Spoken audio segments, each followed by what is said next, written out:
السلام علیکم ورحمۃ اللہ وبرکاتہ۔ محترم حضرات، اس سے پہلے کی کلپ میں ہمارے تمام انسانی بھائیوں کے لیے حالات حاضرہ کے تحت اللہ کی بڑائی، ہمارے نرگن نراکار ایشور کی پرشنسا کے ضمن میں، اس کی تعریف کے سلسلے میں چند باتیں میں نے عرض کیا تھا۔ اور یہ ٹاپک اتنا بڑا ہے کہ یہ 10-15 منٹ میں مشکل ہے کور کرنا، اس لیے میں نے اس ویڈیو کلپ کے 2 پارٹ بنایا، جس کا سیکنڈ پارٹ آپ حضرات کے سامنے ابھی پیش کر رہا ہوں۔ بہرحال انسان اپنے مالک کو پہچاننے کے لیے اس کے اپکاروں پر وچار کرنا چاہیے کہ میرے مالک کا مجھ پر کتنا احسان ہے۔ دنیا کا ہر انسان، چاہے کسی بھی دھرم کا انسان ہو، اپنے مالک کے احسانوں کے تلے دبا ہوا ہے، اور مالک کے احسان کا بدلہ یہ ہے کہ وہ تو بدلہ ہم چکا ہی نہیں سکتے، لیکن صرف ہم اس پر وشواس کریں، اس پر بلیو کریں اور اس کی پرشنسا کریں۔ اللہ نے قرآن کے اندر فرمایا کہ یا معاشر الجن والانس ان استطعتم ان تنفذوا من اقطار السماوات والارض فانفذوا۔ اے انسانوں اور اے جناتوں، انسان اور جنات دونوں سے مخاطب ہے، اور فرماتا ہے کہ تمہارے اندر شمتا ہے، اگر تمہارے اندر طاقت ہے تو یہ میرے اس وشال آکاش سے تم باہر نکل جاؤ۔ ان تنفذوا من اقطار السماوات والارض، آسمانوں کے کناروں سے تم باہر نکل جاؤ۔ لا تنفذون الا بسلطان، اس کے لیے ایک بڑی طاقت کی ضرورت ہے، شکتی کی ضرورت ہے۔ ظاہر بات ہے کہ وہ شکتی انسان کے پاس ہے نہیں، لہذا یہ پتہ چلتا ہے کہ دنیا کا ہر انسان اپنے اس مالک کے احسانوں کے نیچے دبا ہوا ہے۔ انسان کے پیر کے ناخن سے لے کر سر کے بالوں تک اس کے اتنے اپکار ہیں، اتنے احسان ہیں کہ انسان اگر گننا بھی چاہا، کاؤنٹ کرنا چاہا تو وہ اسمبھو ہے، پاسبل نہیں ہے۔ میں ایک ادھارن آپ کے سامنے دیتا ہوں۔ اللہ نے قرآن میں فرمایا الم نجعل لہ عینین، انسان سے مخاطب ہے اور فرماتا ہے کہ اے انسان، کیا ہم نے تجھ کو 2 آنکھ نہیں دیے؟ وَلِسَانًا، اور ہم نے تجھ کو 1 زبان نہیں دیے؟ وَشَفَتَيْن، کیا ہم نے تجھ کو 2 ہونٹ نہیں دیے؟ پھر آگے فرماتا ہے وَهَدَيْنَاهُ النَّجْدَيْنِ، اور ہم نے تیرے سامنے 2 راستے رکھ دیے، ایک کامیابی کا راستہ جو جنت کا راستہ کہلاتا ہے، سورگ کا راستہ کہلاتا ہے، اور ایک ناکامی کا راستہ جو نرک کا راستہ کہلاتا ہے۔ آدمی جا کر نرک میں گر جاتا ہے، اور جب نرک میں گرے گا تو پھر اس وقت وہاں سے باہر نکلنے کا کوئی چانس نہیں رہے گا۔ میں آپ کو یہاں پر یہ بھی بات بتا دوں کہ قرآن میں سورگ کا 74 ٹائمز الیکھ ہے، اور نرک کا 72 ٹائمز الیکھ ہے۔ یہ 74 مرتبہ جنت کا ذکر ہے، 72 مرتبہ دوزخ کا ذکر ہے، اور وہ ایک الگ ایشو ہے۔ تو میرے بھائی، ہر انسان اپنے من کے اندر اپنے ایشور کی، اپنے مالک کی، اپنے نرماتا کی محبت کو جگہ دے۔ لیکن آج حالت یہ ہے کہ انسان ہر چیز کو جگہ دیتا ہے دل میں، دھن کو جگہ دے گا، دولت کو جگہ دے گا، مال کو جگہ دے گا، دنیا کی ساری چیزوں کی محبت دل میں بسا لے کر بیٹھے گا۔ بچوں کی محبت ہے، بیوی کی محبت ہے، مال کی، سونا چاندی کی محبت کو دل میں جگہ دے گا، لیکن جگہ نہیں دے گا تو اپنے اس نراکار ایشور کی محبت کو، اس کے پریم کو جگہ نہیں دے گا۔ اور آپ دیکھیے کتنا پالوٹیڈ ہو گیا ہے ہمارا من، اتنا پالوشن ہو گیا ہے کہ اس کو خود سمجھ میں نہیں آ رہا ہے کہ میں کہاں جا رہا ہوں، کدھر بھٹک رہا ہوں، میرا ایم آف دا لائف کیا ہے، جیون کا ادیش کیا ہے، کسی کو کچھ سمجھ میں نہیں آ رہا ہے۔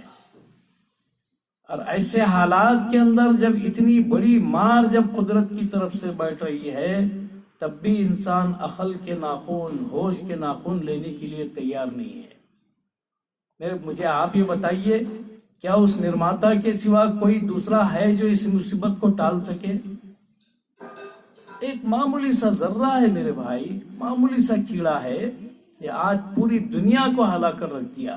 بڑے بڑے سپر پاور جنہیں اپنی طاقتوں پر گھمنڈ تھا، جو یہ سمجھتے تھے کہ ہم جب چاہے کسی کو بھی کچل کر رکھ دیں گے، ہمارا زور دنیا کے پوری دنیا پر ہمارا زور چلتا ہے، ہم چاہے تو انگلیوں پر دنیا کو نچائیں گے، لیکن ایسے لوگ بھی آج قدرت کی اس نرماتا کی طاقت کے سامنے گھٹنے ٹیک دیے۔ میرے بھائی یہ اتنا لمبا چوڑا ٹاپک ہے کہ میں ساری چیزوں کا کوریج تو اس چھوٹے سے ویڈیو کے اندر نہیں کر سکتا۔ ساتھ ہی آپ کو میں یہ بات بتا دوں، وہ سب کا نرماتا ہے، وہ کسی کی نرمیتی نہیں ہے، کسی نے اس کو پیدا نہیں کیا ہے، اس نے تو دنیا کی ہر چیز کو پیدا کیا ہے، وہ سب کا نرماتا ہے، برہمانڈ کا نرماتا ہے، وہ کسی کی نرمیتی نہیں ہے۔ اور دوسری بات سمجھ لیجئے، نرمیتی کو سماپت ہونا ہے، نرمیتی کو سماپت ہونا ہے، نرماتا کبھی سماپت نہیں ہوتا ہے، ساری چیزوں کو سماپت کر دے گا، وہ سب ختم ہو جائیں گے۔ ایک وقت ایسا آئے گا کہ ہر چیز ختم ہو جائے گی، جتنے انسان آج موجود ہیں سب ختم ہو جائیں گے، آنے والے انسان بھی ختم ہو جائیں گے، صرف ایک مالک کی ذات جو ہے باقی رہے گی، اس کے سوا کوئی باقی رہنے والا نہیں ہے۔ پھر وہ آواز دے گا، لمن الملک، آج سلطنت کس کی ہے، آج ستہ اور حکومت کس کی ہے؟ کوئی آواز نہیں دے گا، سب مر چکے ہوں گے، تو وہ خود آواز دے گا، للہ الواحد القہار، آج اس زبردست اور شکتی شالی ایشور کی جو ستہ ہے، اس مالک کی جو آج جو حکومت ہے، وہ وقت آنے والا ہے میرے بھائی۔ آج انسان کس چیز پر گھمنڈ کر رہا ہے مجھے بتائیے؟ نہ اپنی طاقت پر گھمنڈ کر سکتا، نہ اپنی ستہ پر گھمنڈ کر سکتا، پیسے اور مال پر بھی گھمنڈ نہیں کر سکتا۔ یہ اولاد، یہ سنتان جس کے لیے آدمی نہ حرام دیکھ رہا ہے نہ حلال دیکھ رہا ہے، بس کما رہا ہے، مال کماؤ مال کماؤ، لیکن اپنے جیون کے ادیش کو سمجھنے کے لیے تیار نہیں ہے۔ مجھے یہ بتائیے، کوئی اگر مر جاتا ہے، اس کے ہاتھ میں اگر ایک سونے کی انگوٹھی ہو، 2-4 تولے کی اگر انگوٹھی ہو، مجھے صحیح بتائیے،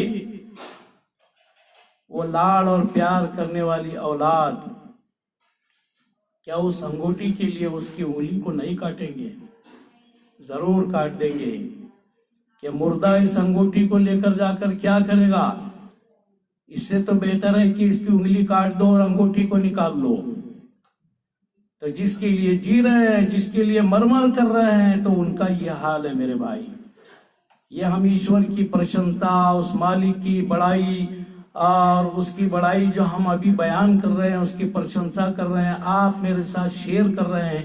یقین جانیے آپ، میں پورے دل کی گہرائی کے ساتھ یہ بات کہہ سکتا ہوں، پورے یقین کے ساتھ، آپ کو اس کا ریٹرن ملے گا، اس کا ریٹرن آپ کو ضرور ملے گا کہ آپ اپنے پیدا کرنے والے ایشور کی پرشنسا کے اندر لین ہے، تو آپ کو اس کا ریٹرن ملے گا۔ باقی آپ کتنا بھی مال کمائیں گے، سمپتی کمائیں گے، تو اس کا کوئی ریٹرن آپ کو نہیں ملنے والا ہے۔ ایک گھڑی آپ اس مالک کی پرشنسا میں گزاریے، آپ کو اس کا پازیٹیو ریزلٹ ملے گا۔ میرے بھائیوں، یہ حال ہے۔ بہرحال جو ہے، قرآن کے اندر اللہ تعالیٰ نے سب سے زیادہ ڈومینیشن جس بات کی کیا ہے وہ یہ ہے کہ وہ اپنے ساتھ کسی کو شریک کو برداشت نہیں کرتا۔ He do not bear any type of partner with him۔ کوئی پارٹنر کو اپنے ساتھ رہنا گوارا نہیں کرتا۔ وہ آپ دیکھیے، کوئی بہت بڑے کالج کا سمجھے کوئی پرنسپال ہے، 1 منٹ کے لیے اپنے چپراسی کو اپنی کرسی پر بٹھانا گوارا نہیں کرتا۔ اس لیے نہیں کرتا کہ شرک برداشت نہیں کرتا، میں ہی اس کالج کا پرنسپال ہوں۔ تو میرے بھائی، اس پوری دنیا کی جو سبھا ہے، یہ پوری سبھا کا جو ہے، جو ادھیکش مہودے ہے، وہ آلمائٹی ایشور ہے، نرگن نراکار ایشور ہے۔